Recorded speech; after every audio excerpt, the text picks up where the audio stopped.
We are now going to move into a time of hearing from our various ministries. Pastor Zach's is up first with various people.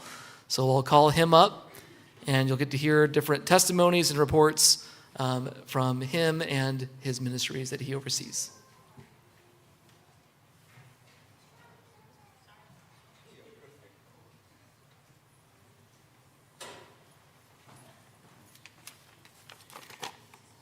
Hello, good evening. I want to take this time to appreciate what God is doing in and through us. What I've decided to do this evening is to yield the floor to our ministry leaders. You've heard my voice several times. I don't want to bore you this evening, so I don't want that to happen. I say this jokingly, but on a serious note, why I have decided not to speak this evening, it's because I wanted to hear from the people that have been doing this. By this, I mean ministry here. They're sacrificing their time, their energy, their resources to do ministry here. And they do so joyfully. That's amazing. They do so joyfully. But in the spirit of celebration, before I invite our friends to come and share, two things I want to do now. One, I want to wish Don Clark happy birthday. He's not here, but today is his birthday. Then the second thing is, this food that we're eating didn't just drop from heaven. Someone ordered it, and that person is Bethany. So Bethany and Terry are helping us this evening, but also where you are sitting now, is Pastor Thompson helped us to set this place. It is important for us to recognize their work behind the scene. So I appreciate Bethany, Terry, and Pastor Thompson. Now the fun part. So we have Mark in this order. I don't want to be going back and forth. Mark Listico, Mark Buffon, John Payne, Ann Wolf. I think there are about three of them. They have a team of ladies to share about women's retreat. We have Rita Christensen. She will share about care and prayer team, and perhaps a little bit about Tiger Breakfast as well. Bethany Romero will talk to us about hospitality, whether it be what we are enjoying now or Easter Explosion and the rest of the stuff. Then we have Tom Peterson will follow Bethany. Then Terry Bartholomew and Stephanie Clark will be the one rounding up this session of our testimony. These are ministries that God has given me the privilege to work alongside. This is outreach and adult discipleship. So, Mark and Liz, maybe Liz, you want to come closer so that we will save time. Okay, thank you, Mark. So give it up for Mark. Really nice evening. Whose idea was this? I mean, you disguised an annual meeting as a meal, and we all rushed to it because you know we love to eat together. So, good idea. Thank you. Raise your hand. How many of you are part of the Tiger Breakfast on Wednesday morning? Please raise your hand. Yeah, look at that. Yeah.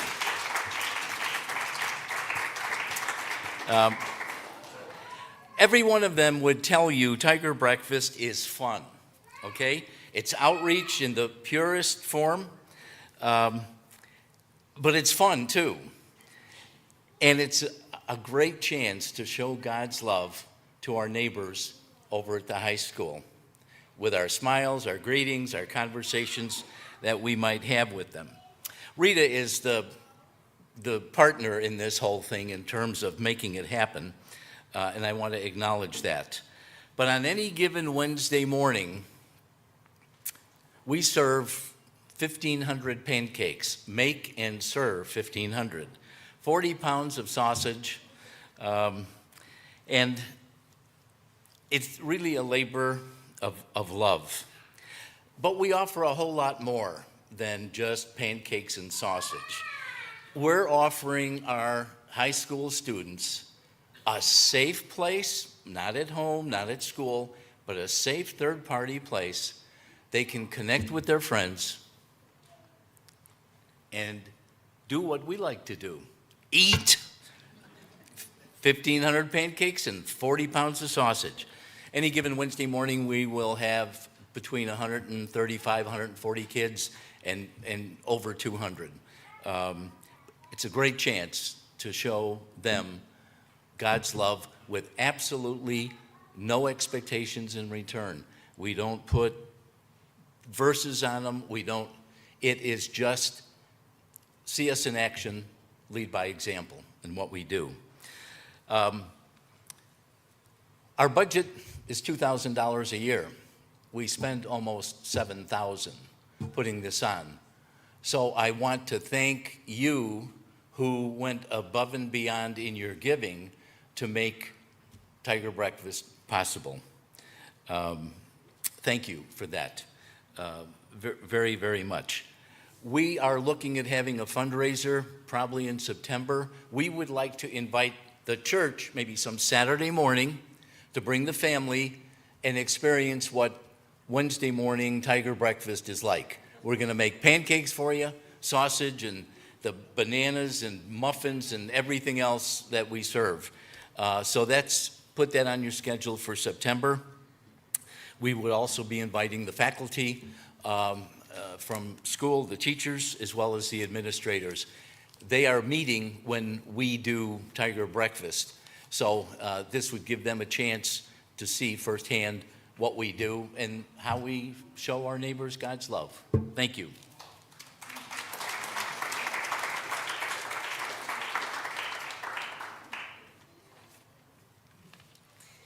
Hi, I'm Liz Stickle, and I'm here to share about our ESL tutoring program. And I brought some pictures with. So the pictures aren't new, but they give you a sense of who we are here. We had, this past spring, we had 5 regular students meeting with 5 teachers. We had one student from Angola, whose first language is Portuguese. We had 2 students from Sudan, whose first language is Arabic. And we had 2 students from Ukraine who speak Russian and Ukrainian. So you can see our group there at, that was at our Thanksgiving final party and meal together. So that's the who we are. And then the what do we do? We do one-on-one English tutoring. So you can see a picture there of what it looks like. We, at the start of the semester, the students share. For those of you that don't know, I'm John Payne. Been here a long time. So nice to see everybody tonight. But I think I'm going to get to speak twice tonight if I understand how things are going. But anyway, this time I'm speaking about Immerse. Remember Immerse? Who remembers Immerse? Yeah, nice.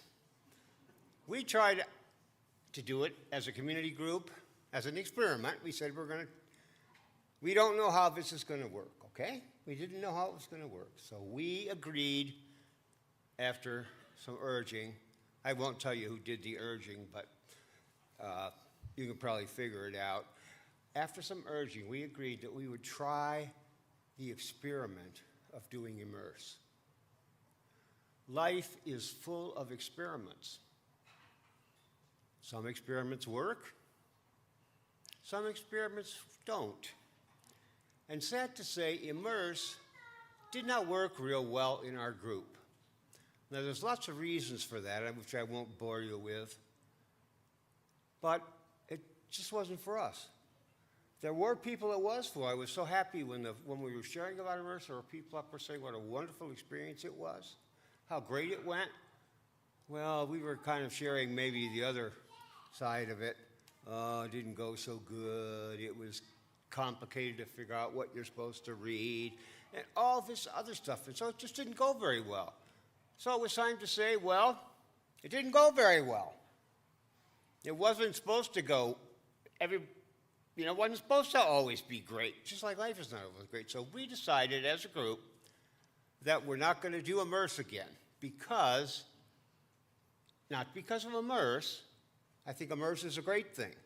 I think it's wonderful, I think it's powerful, but it's not for our group. And there's lots of things in this world that just aren't for people. And so we have decided we're going to go back to doing sermon feedback. There's lots of reasons for doing that too, but we faithfully did the experiment. I think that's the lesson I'm bringing, that God calls us to be faithful. We agreed to try to do Immerse as a group. We tried to do Immerse as a group, and it just didn't work. And there's nothing wrong with Immerse, there's nothing wrong with us, it just wasn't a good fit. So we had a conversation, we realized we had to go a different direction. Now, if you were in one of those groups where Immerse worked really well, praise the Lord. It's a blessing. And if you're going to be doing Immerse, again, go for it. Don't let our experience hinder what you're doing. Our experience was for us. And honestly, Immerse just didn't work. And so when things don't work, you've got to say, hey, this isn't working. Let's do something which we know will work, something that we're able to do, something where we can be successful, because really that's one of the goals of the community groups, is to be successful at being a group, successful at being people doing stuff together. Plus, I think the other thing which we've discovered as a group is that we love to pray. We spend at least an hour, every group, praying. And it's wonderful. And the amazing thing is that in that praying, like I shared from the table, we have seen prayers answered. That's the real thing I want to bring, is that when you pray, God does answer. And we've seen that in our group, but I just want to encourage you as a group. We pray first. We decided we wouldn't, we were always doing the study first. We're squeezing, 6 minutes of prayer in at the end. We decided we would pray first, because really, I am convinced. Your group can decide for themselves. I am convinced that that's what God has called us to do, to get together as people and pray for one another. And so that's what we do. And, thanks for just, hearing my, not a sad story, it's just a story of an experiment that didn't work. So thanks.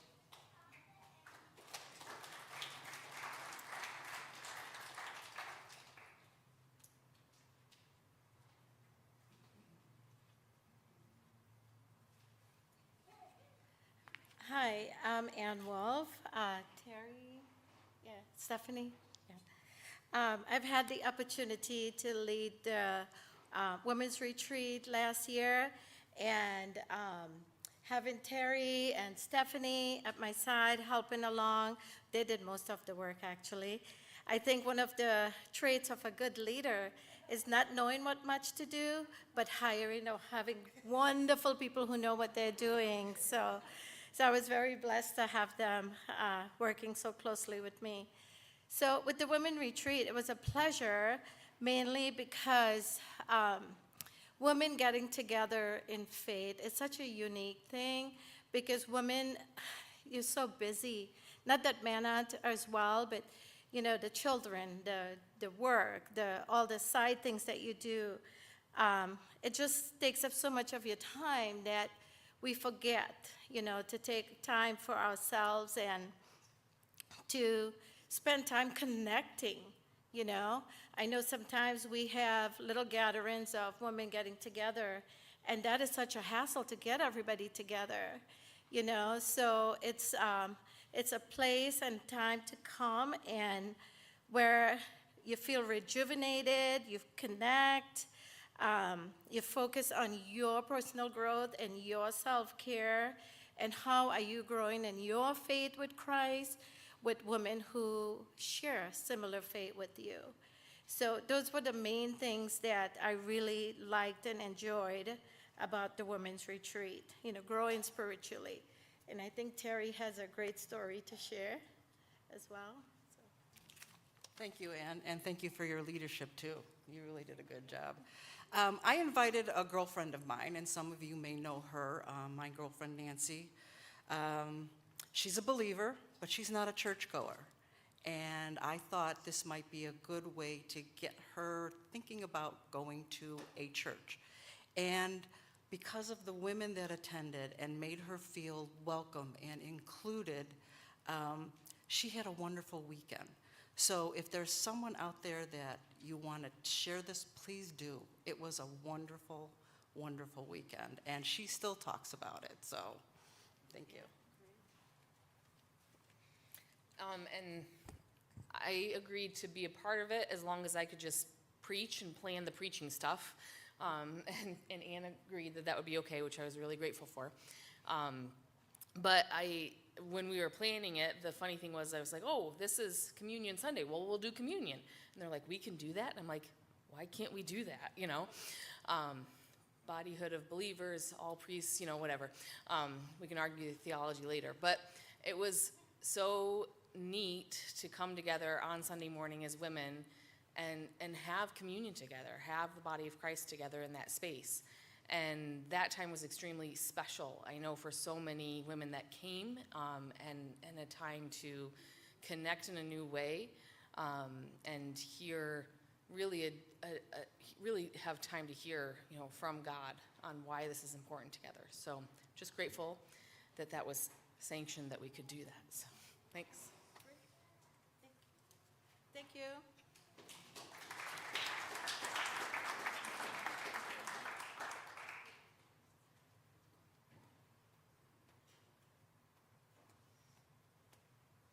I've shared a lot recently about Care and Prayer Team. Our work is largely behind the scenes, and that's because we take care of a lot of the, you know, sometimes the financial burdens that families are carrying, or just praying with them and things like that. But I just want to highlight a few things. This year we added several new team members, which has been so important to us as our church continues to grow both in person and online. We need to make sure that we're available for people. We're seeking to be more proactive and not reactive. We've intentionally sought people out that we knew were struggling, just to go alongside them and pray with them and help them through whatever they might be experiencing. We're using a program now called Notebird that integrates with Breeze that helps us to be able to track prayer requests or important dates that are in the life of the people at Faith. And that helps us to connect with them better and then follow up with prayer requests or hospital visits or whatever we might need to do. We recently launched our Care Ministers initiative to come alongside the pastors. I think that's really vitally important when our pastors are not available, that there's somebody that the church feels comfortable sending out in their stead to go make hospital visits or pray with people, even serving communion. And then, like I said, we're also being more intentional about coming alongside people who are going through difficult times. When you know you have a team of people that are ready and willing and able to drop everything to come see you or to stop and pray with you, I can't tell you how much good that does somebody. I experienced that years ago when I was going through a personal struggle, when a woman who's no longer attending this church came up to me and said, I want you to know I am praying for you and not everything else that's going on in your life, but just for you, so you can get through that. That spoke volumes to me. And so we want to be able to do that for people here. And, you know, if there's times that you just feel like, I can't handle this anymore, I need you. I've just told people, send me a text that says help or pray. And I'll stop what I'm doing and I'll pray for you right then and there. And there are other people here too who want to do that. We are family here. We are a family here, and that's what family does for one another. So I also thank you also for stepping up, and some people have given donations to our benevolence fund, And that is really enabling us also to extend the aid that people might need because they're struggling. So thank you for doing that as well.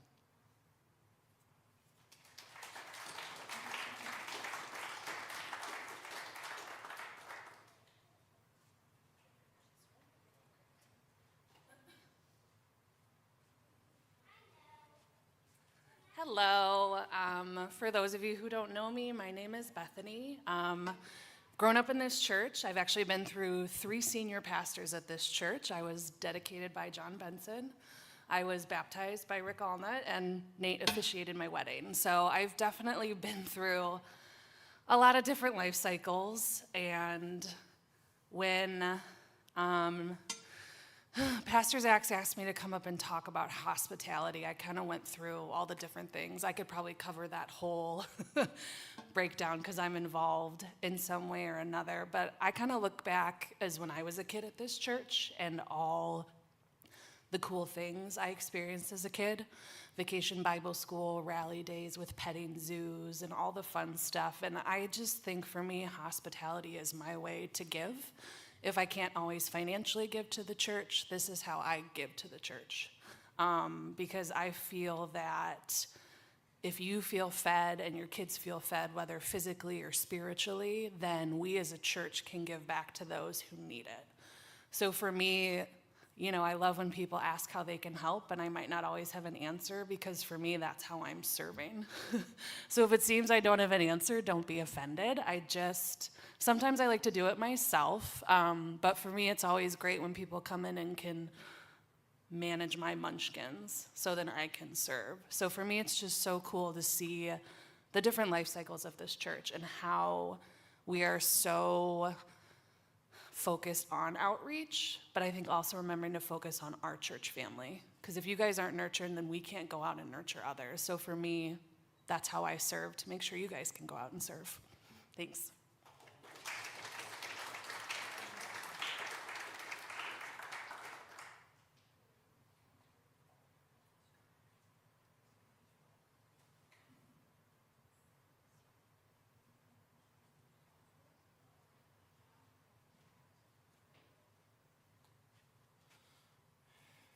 Many of you know that last August, I hung up my chaplain spikes officially, but unofficially wanting to add to the ministry here at Faith Covenant. And in conversation with Zach's primarily, talked about doing some sessions on navigating loss and grief. And oftentimes when we think about that, we think about big things, big events that happen that are hard, and they are. But there are so many things. We experience losses in our lives every day, don't we? And so we started this in mid-January, and of course, that evening was 0, but we still had about a dozen people who braved the cold, and we talked about just generally how loss and grief impacted our lives, and then we used this particular book by Granger Westberg called Good Grief. And it's not related to Charlie Brown, okay? Westberg says that there are a number of steps or things that we experience when it comes to grief. And we think we have it all together, and just like that, we're all messed up. And it's a challenge. It's a challenge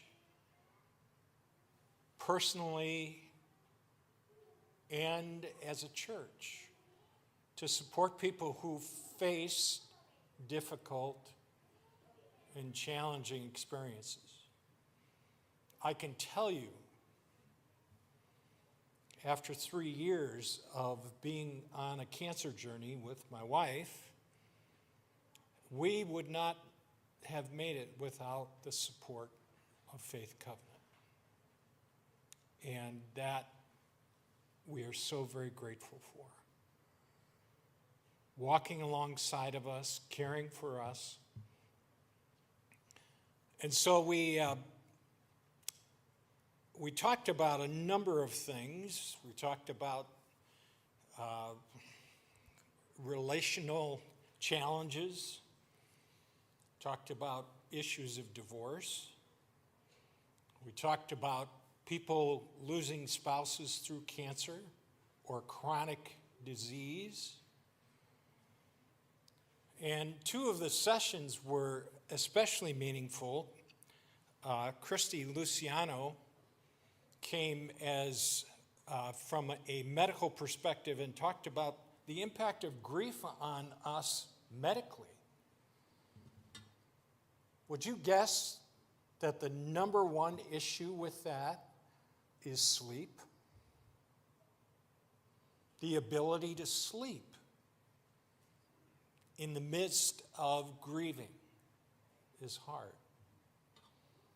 In our last session, Rick Wolf talked about our mental health and our well-being.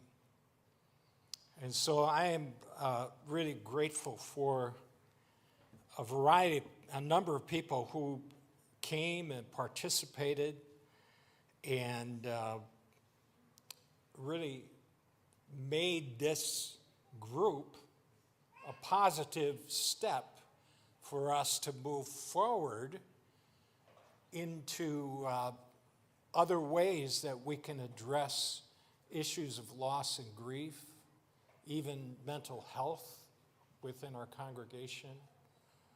We don't want it just to be contained among us, because we have networks and we have relationships with people who don't belong to Faith Covenant, who we can be impacting with good news and grace and mercy. And so, thank you for the privilege of serving this way. We are talking about a possibility of doing something in the fall again, and would really want us to be thinking about how we can move beyond our own circles and really impact the lives of people. So, thank you.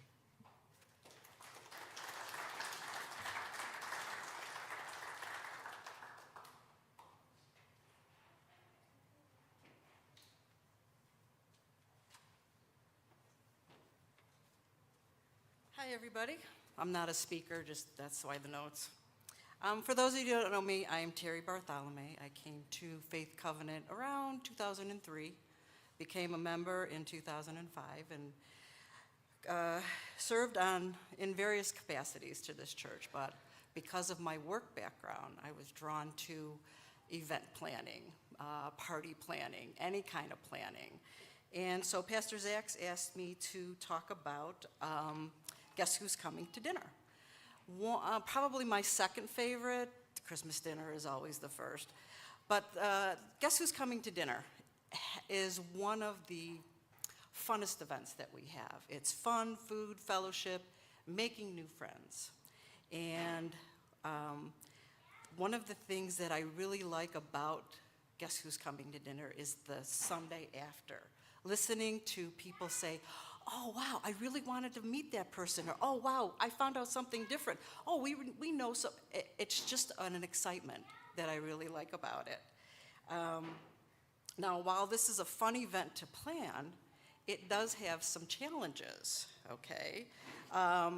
The menu part is one of my biggest challenges because, you know, I think the main entree scares everybody. But we ask our guests to sign up for one of 4 courses, okay? And the last couple of years, Nobody wants to bring main entree, but they all want to bring dessert, okay? And it's, the next challenge is how to accommodate the host house and how to accommodate those meals. And I want to thank especially our hosts. This last year, we had a challenge with main entrees, and they stepped up. Some of them made entree, some of them made other ones. But the biggest challenge, or the challenge that I would like to tackle going forward, is how to include more families. We are an intergenerational church, and there has been interest growing about including families. And so I'm thinking the sign up for next year might be a little complicated or bigger, okay, and include more things. But it's only because we want to include everybody in this event. That's about it. Like I said, it's one of my favorites. Thank you, and remember, there is always room at our table.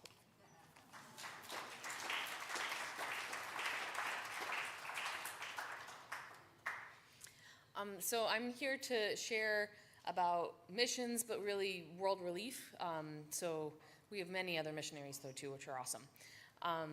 So Faith Covenant has been just an amazing partner of world relief and of refugees and immigrants in the community. You all know this has been a roller coaster of a year. And I think one thing that was just very sweet and funny was Peter's response one time, hearing that, our church mobilizers, I have wonderful colleagues that get to go and share in churches every Sunday, and they are sometimes not greeted so well with the message that they have to share. And Peter was like, what? Why wouldn't people want to support world relief? And so I was grateful for that very wonderful naivety. It is true, but it is good to be in a place where the body of Christ gets what Christ is calling them to do and calling them to be. And so I'm grateful for that, because I know it's sticky and it's hard, and I know we don't all vote the same way, and yet these are the things that Christ calls us to do. And so it's hard. It's hard to wrestle with those things. And so I'm grateful. I'm grateful to be here. I wish that we had thousands of really great, inspiring stories. I'm going to share a great, inspiring story and a story for you to pray for, because that's literally our day, every day at World Relief right now. So the great, inspiring story is a single mother of 4 from Syria who came in the past year. And, as a single mother in the U.S., if you're an American, it's hard, right? But to be a single mother from Syria, coming, not knowing the language, not knowing the culture, man alive, right? And there was much that she had to overcome and much that she had to accomplish and do. And she shared so much of her fear with the staff that she was working with and with the volunteers that were supporting her, and then worked on things and progressed on things and took English classes and continued to learn and continued to grow, and it was beautiful. And by the time the school year for her kids were closing, she went to one of her kids, like he was graduating middle school, and the kid was like a straight A student, having like progressed his English extremely well, and she saw like 10 other kids just swarm him because they were his best friends, and she was just filled with joy. So that's so beautiful. And then we live with the fact that literally this week there's ice standing outside the house of a family that we love and support, waiting for them to open the door. And so we pray, and we ask God to intervene and keep that family safe, because they can't go back to where they came from.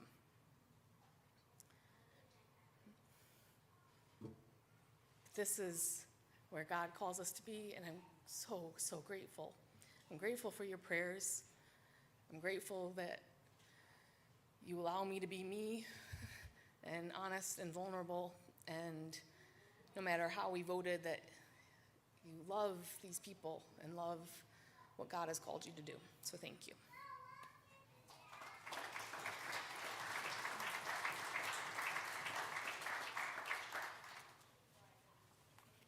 Let me do one last thing. Thank you so very much for the stories that we've heard, those who shared, our leaders in the different ministries that that I get to partner with. It's just fun to work with them. It's a joy and a privilege to do that. But this time around, I want to invite those of us who are serving under them. Sometimes we call ourselves volunteers, sometimes we call ourselves partners. However you describe yourself, if you're serving, I know that Mark Buffon had acknowledged those who are serving Tiger Breakfast. But Tiger Breakfast, ESL teachers, community group leaders, and those who are in community groups, retreat leaders, men and women retreat, Faith Academy teachers, care and prayer team, that is everyone, hospitality, welcome team, coffee team, those who volunteer at our fall festival, Easter explosion, date night, Christmas dinner, guess who's coming to dinner, World Relief. If you're serving in any of these ministries, can you just raise your hand so that we can thank you for your ministry, your faithfulness.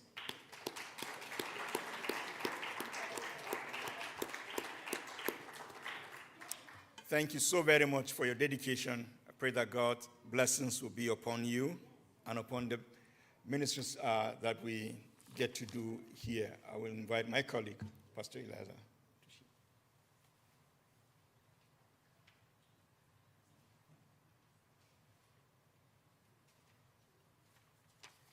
Hello. We're going to move now into thinking about our children and youth ministries. So I'll just list the names of people coming up, and they can come up right in order. So we'll have John Payne talking about Sunday school, Eliana Tuggy talking about Kids Club, Terry Huttenlock, and then a video from McKenna about young children in worship, and then Alexander Bonk talking about youth ministry. So we'll start with John Payne.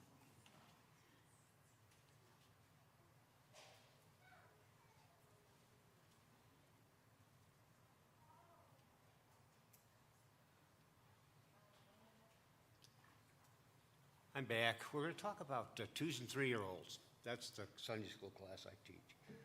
So if you're older than 5 years old, I assume you know how to glue and put stamps on paper and cut and fold and all that stuff. Well, when you're in the 2s and 3s, you got to make sure they can't use the glue because it'll get everywhere most of the time. But every now and then, we're brave enough to let them do it. But that's not all that we do in 2s and 3s. So you're going to help me out with the part of this presentation. And I want you to find a pointer finger, which is one of these. And on the count of 3, I want you to do this. Me. Yeah, I was supposed to count to 3, but you got it. Me.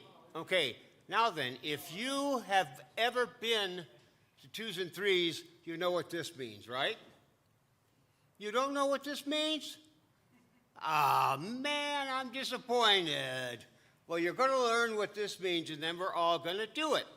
Because this is how we start every class of the 2s and 3s. And you're going to help me, and I'm going to add the last line to it. So we go. Open them, shut them. Open them, shut them. Give a little clap. Open them, shut them. Open them, shut them. Lay them in your lap. And then Pam always asks, what happens next? And usually there's a little pause, and finally somebody will say, prayer! And then Pam will say, who are we talking to when we talk to prayer? And that's be a little bit more, and you can see the wheels going around with the kids. Somebody will shout, God or Jesus! And that's right. And that's what we're talking about in 2s and 3s. We're not doing babysitting. Okay, I want everybody to understand that if you have a 2-year-old or a 3-year-old, we are not babysitting your kids. This is Bible school for 2 and 3-year-olds, but we just also happen to glue and paste and cut and fold. Because when you're 2 and 3, you happen to like to do all those things, so we do them. But we also talk about all the stories. There's a Bible lesson every week. And Pam is so faithful. I don't know if you've ever tried to get a 2 and 3-year-old to sit still long enough to make it through a Bible story. Every week we get through the Bible story. And the kids are paying attention because if you ask them a couple weeks later, they can sort of remember who it was, which I think is pretty good for a 2 and 3-year-old. So that's what we're all about. We're not about babysitting. We are about laying the foundation for a successful Christian life. That is what we are about in 2 and 3s. And we have all kinds of little things we do to make it fun and want to be there, but we also talk very serious stuff. There's one story, I won't tell you who it involves, but it was the story of Jesus being crucified. Pam told the story, and this little child screamed out, "Oh no!" Because he's now dead, but so Pam realized, I guess I got to tell him he comes back to life. So now when we do the story of the crucifixion, we do the story of the resurrection at the same time, because who wants to leave Jesus in the tomb? Do you want to leave Sunday school with Jesus in the tomb? I wouldn't want to do that, man. I'd feel really bad. So anyway, we do that. So we're going to do the open and shut them again. If you've seen it once, you should be able to do it right. If you can cut and paste and glue and tape, you should be able to do open and shut them. And then we're going to add one line that we don't usually do, but we're going to start doing it. Okay, let's go. Get them up there. Ready? Open them, shut them. Open them, shut them. Give a little clap. Open them, shut them. Open them, shut them. Lay them on your lap. Now, what does that get us ready to do? That's right. And when we're praying, who are we talking to? That's correct. And now we get your pointer finger out, get your index. Who does God love? Me. Thanks.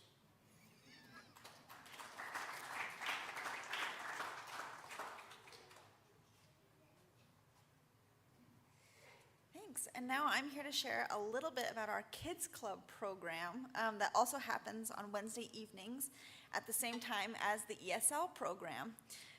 And I was so grateful that Liz shared that picture of one of our ESL families because her kids come to Kids Club. And one of the very special stories that I wanted to share is about her daughter, who's such a sweetheart. And she also was really struggling with English when she first came a few years ago. But this last year in Kids Club, some of the kids really wanted to take home their own Bibles.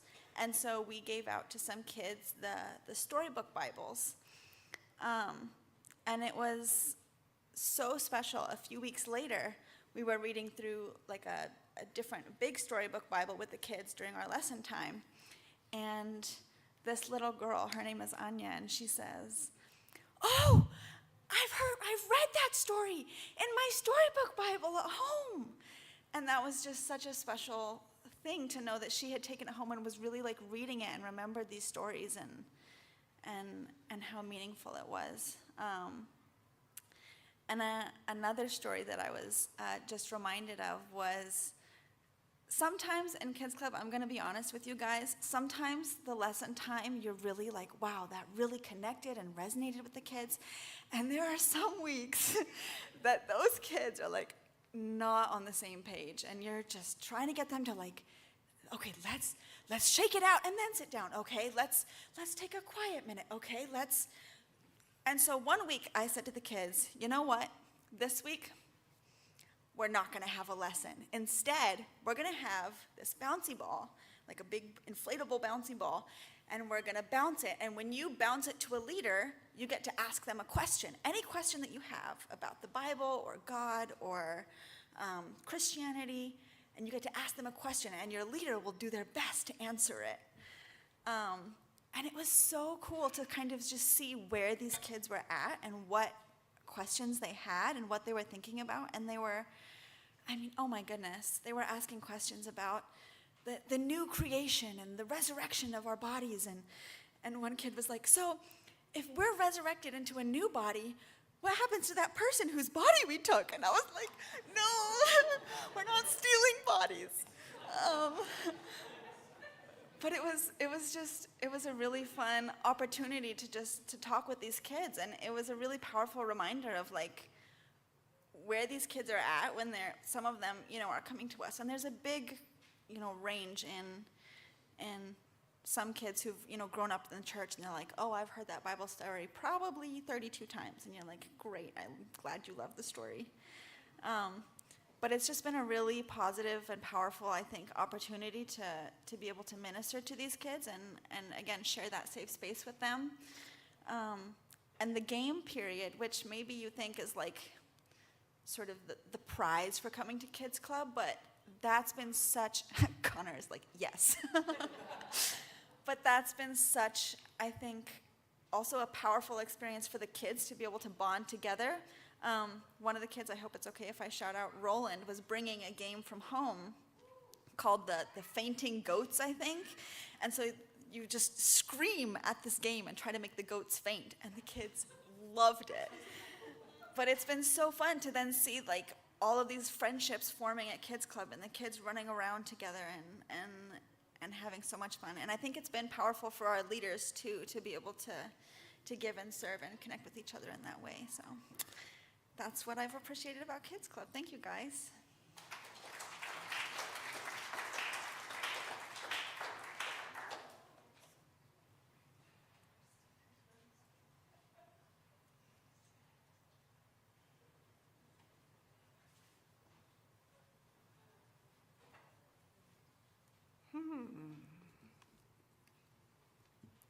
I wonder what this is. It's gold. Might be precious. Oh, it has a lid. Something might be inside. Ooh, there's something inside. We've got some very precious gifts given us in the Bible, and they're called parables.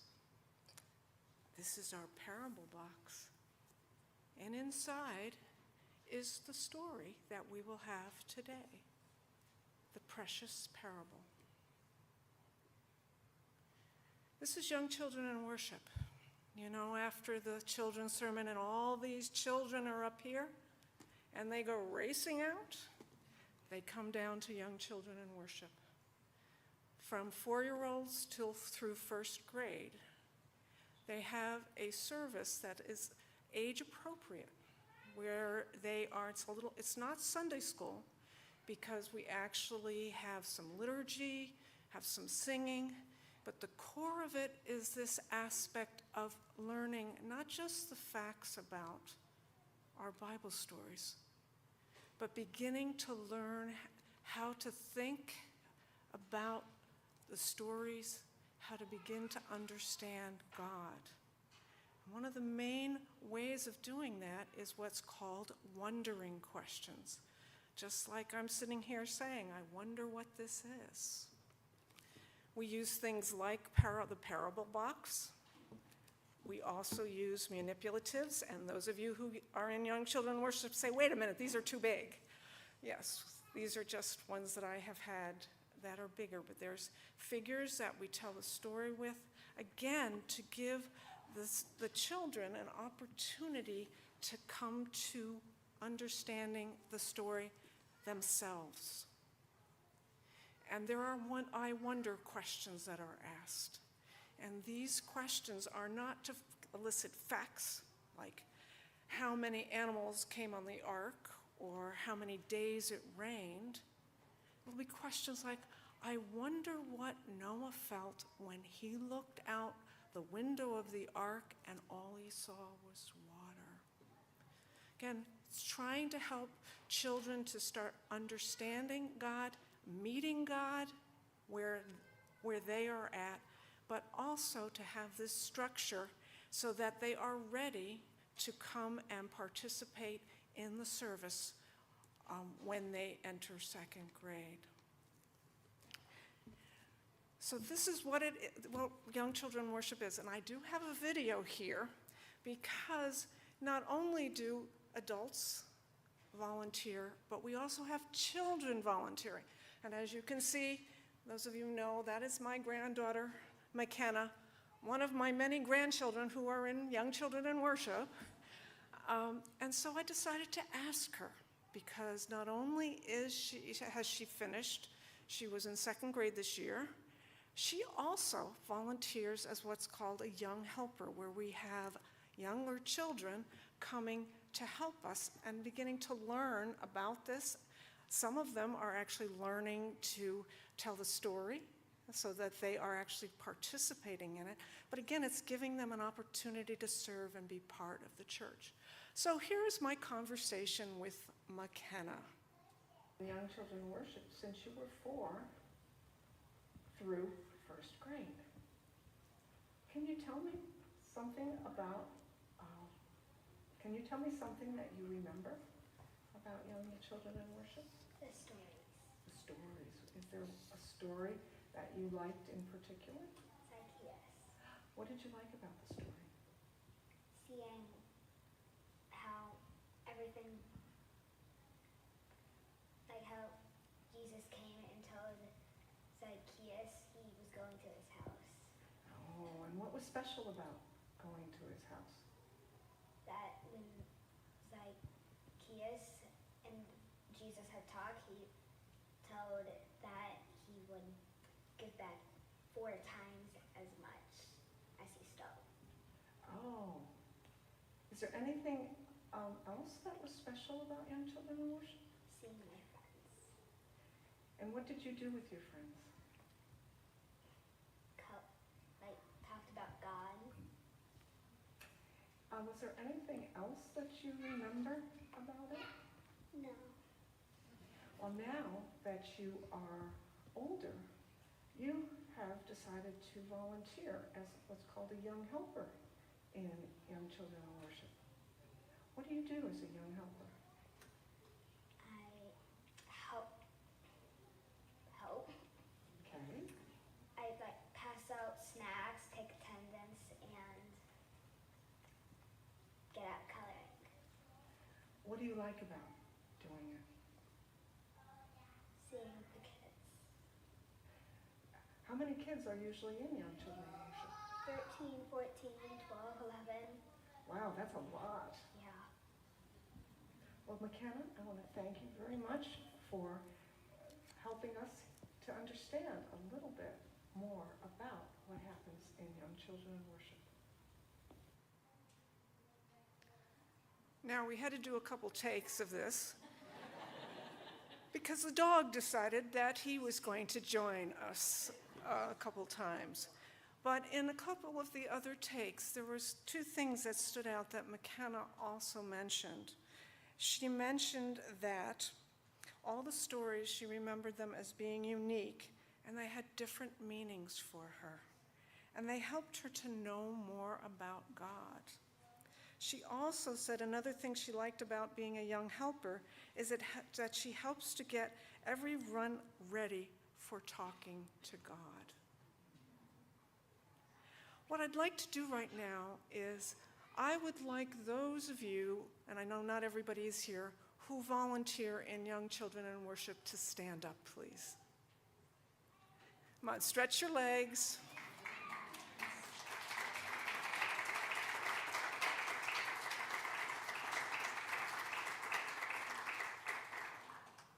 I would like to personally thank you for your dedication to this ministry, a ministry that meets during the service on Sunday, and for what it means to the children as they learn to think about who God is, begin to know God, understand God, and get ready to participate in the service.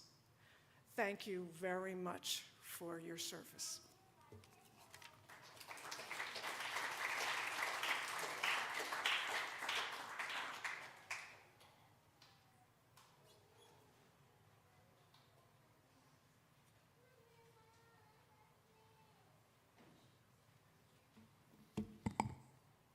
Hello. For those of you who don't know me, I'm Alexander Bonk. This past year has been a blast for youth group. Youth group is one of my favorite things about church. Normally during church, I don't always have the time to hang out with other kids since there's a service and normally only like 10 minutes before after services. But with youth group, I'm able to actually hang out with other kids, get to know them more, and like become actually good friends with them. So how youth group normally goes is the first half of the time we play some sort of game, like either dodgeball, gaga ball, sometimes outside we like ultimate frisbee or whatever sort of things Rick plans. And then that next half we talk about God, and we go through recently going through the book of John and kind of learning more about the Bible. Hanging out with other kids is so amazing because a lot of these kids are not people like I know from anywhere else, and they live farther away. So youth group is kind of a way that I can hang out with them and talk to them and really get to know them more. And this past year I've been really becoming good friends with most of them, all of them.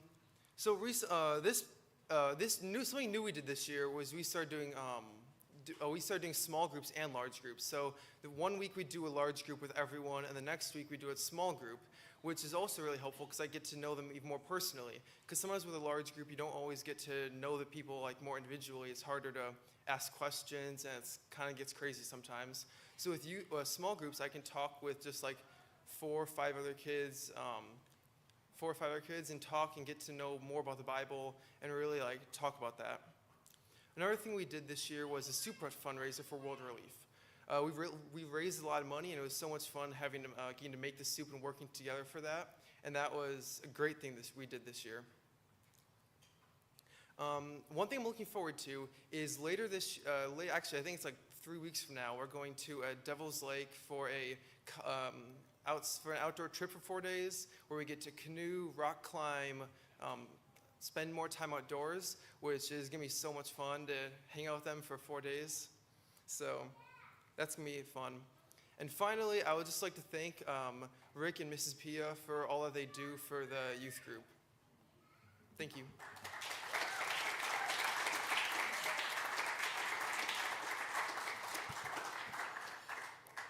And then one other ministry that I wanted to highlight was our nursery care during the worship service and then other times that we offer childcare. Mandy Erb has organized that ministry for a very long time, so I want to thank her. And she recently stepped out of that role, and then Laura is helping me continue that ministry. And then we're also excited that Claudio and Maka have agreed to be they tag team being our weekly nursery workers, and it's so helpful to that ministry to have consistent people who are down there with the kids and caring for them so they can get to know them, and it makes them less nervous to be left if it's like a different adult every week. So I'm so thankful that they have stepped up to do that. Sarah Gabine did that role previously, and I'm so thankful that she stepped in for that role for a time as well. And then I just want to give a quick update about office and communication things.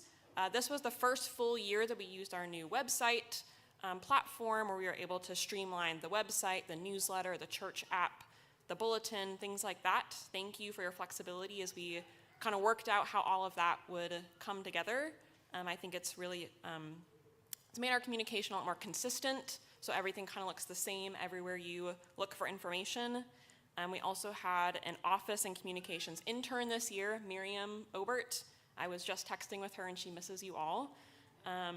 But she helped run our social media. You probably saw her funny videos. She helped us launch like a Spotify page so we can make fun playlists. And then she also helped me with tasks like keeping the website and Breeze updated.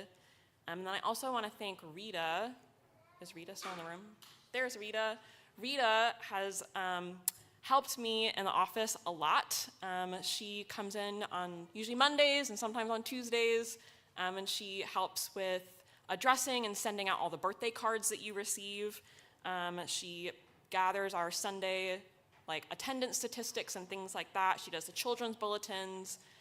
She does so many things behind the scenes, and it's just a gift to have in the office with us. So I wanted to thank her. And so many of you are part of our children's ministry, our youth ministry, and a lot of you are prayer partners for our kids, confirmation mentors. There are so many ways that you all care for our young people in the church, and that is no small thing. So I wanted to thank you all for that.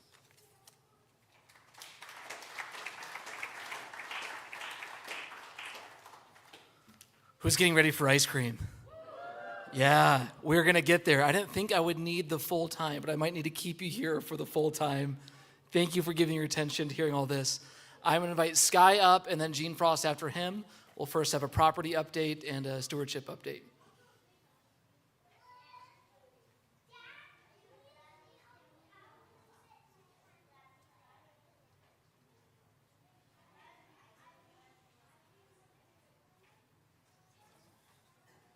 Okay, thank you all.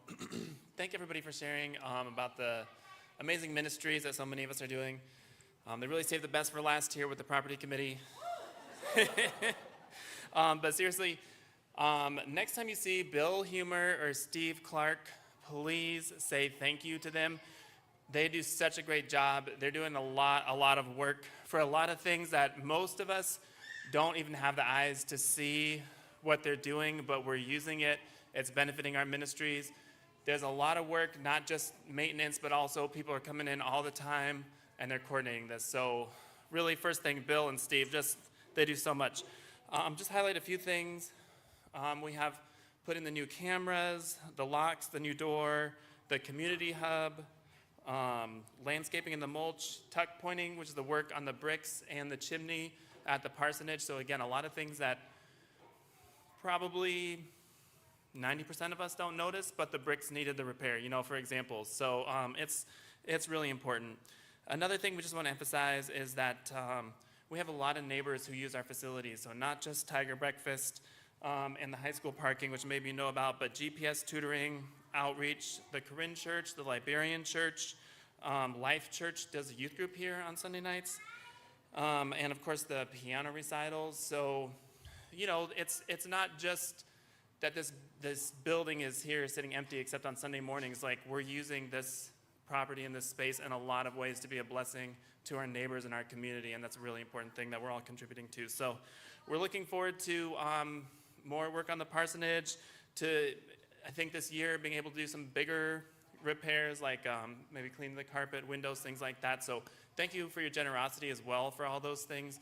That really kind of makes a lot of these things possible, and just the response to the cards that we all collected too, I think is going to give us some additional resources that we haven't had in the last few years. So thank you all for all those things. On behalf of the Stewardship Committee, and in fact, in behalf of the entire church, we want to thank you for your response to the Stewardship Campaign. You heard during the spontaneous time what a spiritual time that was for our church to go through that series. It's not just about money, it's about time. It's about how you spend your time. And if you saw what we've just heard for the last hour, that is stewardship. And I want to just thank everyone once again. Let's do that.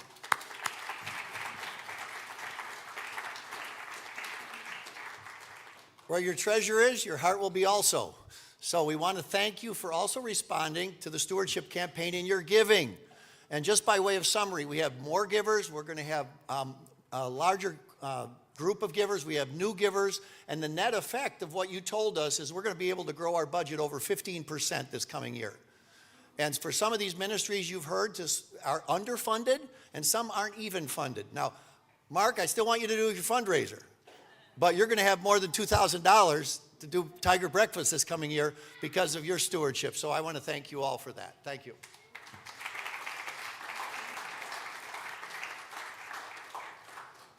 All right, that's really exciting. Normally, we would have Jonathan Connors with us this evening to give us an update, but he is still on paternity leave. And so I'll just say a quick few words about worship. In the past year in worship, we completed our series through 1 Corinthians, Uncommon Unity. We went through the whole Gospel of Luke with Songs of Hope at Advent, Messiah in January, our Shrewd Stewardship series, and Life in Christ this spring.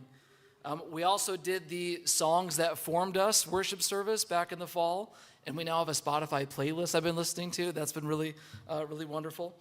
And a big upgrade that we made this year is we're now using ProPresenter for our slides, which is allowing us to save some time and also bring some more visual arts into our worship space. And speaking of worship arts, it was mentioned in our sharing time, but that was also kind of a new but old initiative of resurrecting something that this church has been known for, which is promoting the arts among us.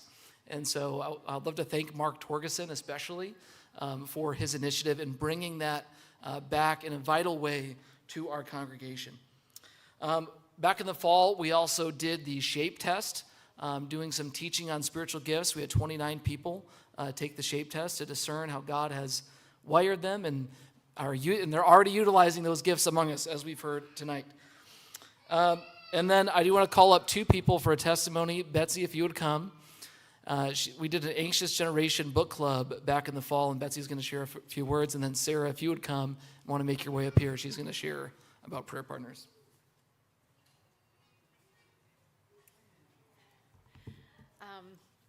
Yeah, I had the joy of being a part of the book club this fall. We read this book. It's called The Anxious Generation, How the Great Rewiring of Childhood is Causing an Epidemic of Mental Illness, which is a really compelling title. It's a New York Times bestseller. You might have heard of it. It's gotten a lot of airtime, particularly as schools are going phone free, and people are just talking about the impact of smartphones on culture and church and on children. I was familiar with it pretty early on after it came out because I work in a school, and I have some people that I really respect had said that it was just such a compelling read. And so I felt like I should read it, but quite frankly, I thought it would make me anxious if I read it, so I was avoiding it. But when this book club was announced, I thought, oh, this will be really good for me to read it, and I won't be in my echo chamber, and I can do it with community of people that I value and respect, and maybe even meet some new people too. And that's what this book club was for me. It was wonderful to be in a group of people from different stages and places. We all have different backgrounds. Many of us were parents. We're in a different phase of parenting, each one of us, and we could talk about this book.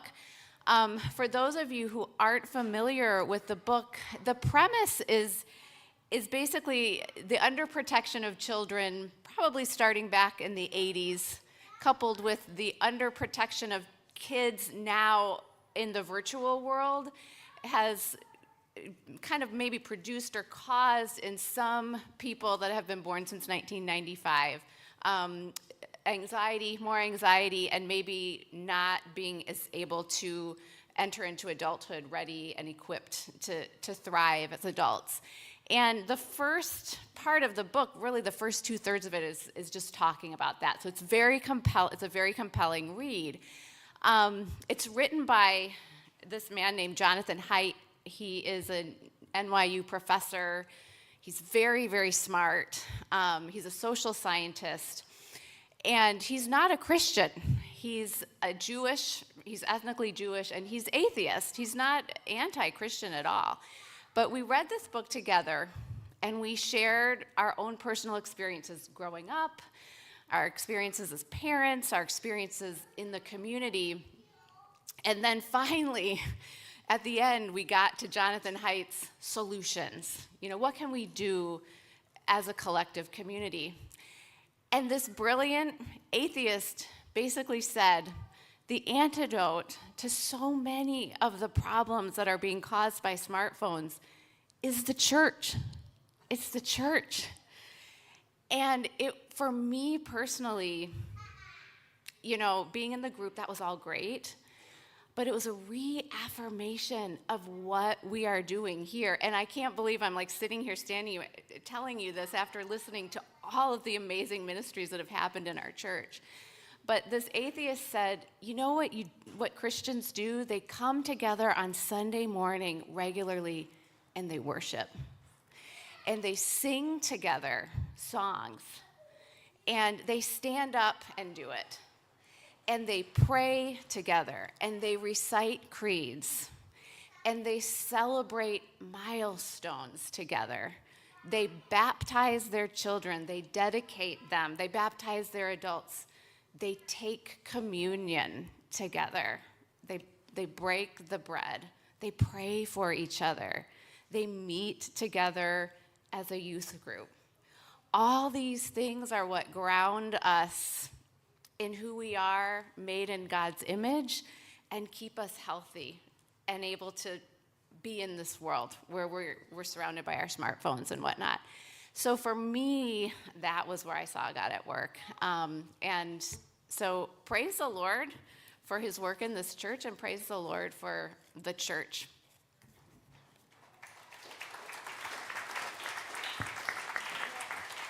All right, and Sarah's going to tell you about something I heard in our community group, but the Prayer Partner initiative between kids and adults that we launched last fall. Please share. Great. Yeah, so I get to share with you about my experience as a prayer partner. I was matched with Amanda Moya. I received this card in a little envelope, and I was so happy because of all the people in our church. Amanda is one of the closest to me because she's my neighbor, and my girls just love her. She's like their best friend, a 9-year-old to look up to. And she's also in my community group, and I teach a Bible club in my basement, and she comes to it every week. And so I was so happy that I got to pray for Amanda. I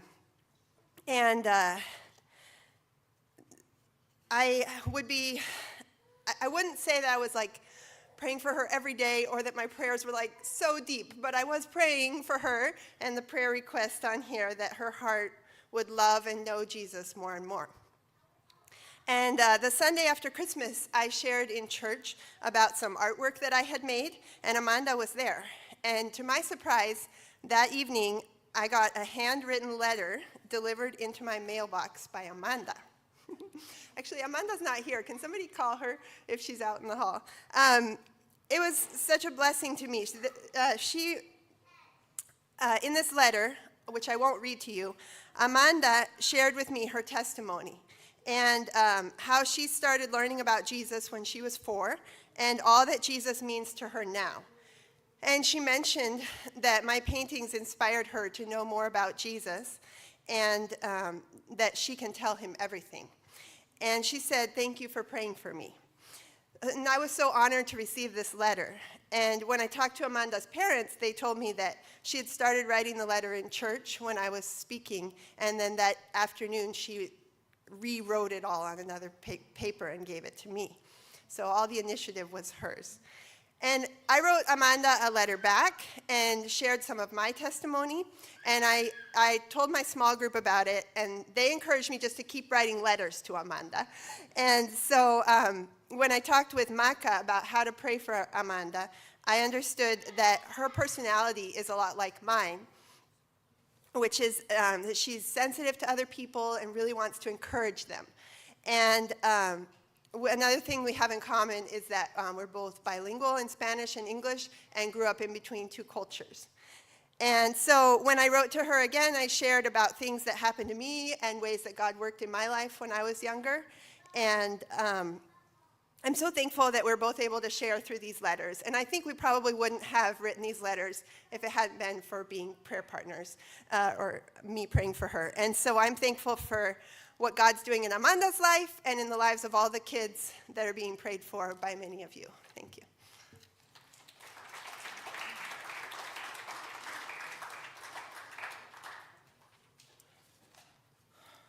Y'all, God is good. All the time. He is so good. And we've been sitting here over the past over an hour, hearing all these testimonies, and I would tell you, this just scratches the surface of all God is doing. Because God is doing things we can see, and God is doing things we can't see. But it's such a privilege to look back and reflect and celebrate together. Before we depart, I want to spend a minute, just a moment, thinking about the year ahead. There's some things that we have planned as a staff. Briefly, we want to keep caring and equipping our leaders better. We're going to be having a fall ministry orientation this fall. We're going to be rolling out some resources so that you can be trained, equipped, and supported in all that you're doing to enable the ministry among us at our church. But take your green card back out in front of you and flip to the back side. Go ahead and write number 2 on it. And I want you to write down what's one thing you pray that God would do among us or through us as a church in the next year. What is one thing you would pray for God to do among us and through us in the next year? Remember that God is able to do immeasurably more than all we ask or imagine. What's your bold prayer that you would ask the Lord to do among us in this next year? Take a moment, write that down.